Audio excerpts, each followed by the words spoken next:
Ipinakita ng Kapuso actress sa kanyang Instagram page ang kanyang nagmumurang kasiksihan, suot ang super skinny black swimsuit. Pinagpiestahan at umani ng iba't ibang reaksyon mula sa mga netizens ang pak na bikini photo ni Beauty Gonzalez sa social media.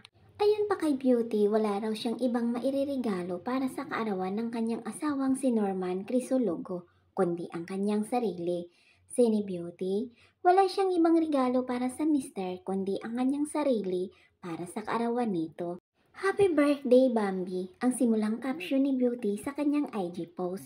My gift for you today and every day for the rest of my lives is drum rolls please me.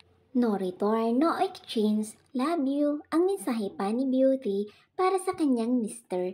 Ayon naman sa mga comments mula sa mga nakakita sa bikini post ni Beauty, tila na iskandalo ang mga netizens dahil halos sumulyap na raw ang pisngi ng langit at hiwa ng actress. If that's a gift for your husband, please keep it privately. Guys, I don't hurt either. I just a matter of valuing ourselves as a married woman to be a role model to kids above all of God.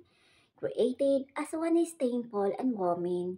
Shouldn't give a reason to be a temptation to men. Kulang na sa pansin si Beauty. Sana naghubad ka na lang talaga at nakabukang kang.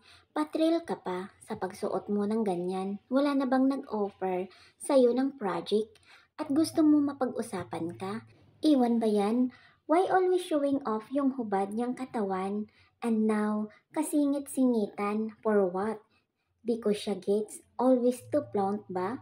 Kita na naman ng buong universe. Hubog ng katawan niya, kaya why, oh why, paulit-ulit. Ano na kaya nangyayari kay Beauty? Naging KSP na ito, papansin na masyado, wala na respeto sa sarili. Or baka nagpapapansin sa ibang mga lalaki kasi matanda na ang asawa niya. Pero in fairness, may mga dumidepensa naman kay Beauty at nagsasabing karapatan nitong mag-post sa social media nang kahit anong gusto niya. Umalis kayo sa social media niya. Wow, so sexy. Happy birthday to your husband, Norman. Artista yan, no? Ingit lang kayo. Di nyo kaya yan. She is pleasing her husband by showing off her body and everyone is praising her kasi proud na hot ang wife. She and husband has a very mutual understanding obviously on this part. It is Bambi who wanted this or Beauty. Stay happy.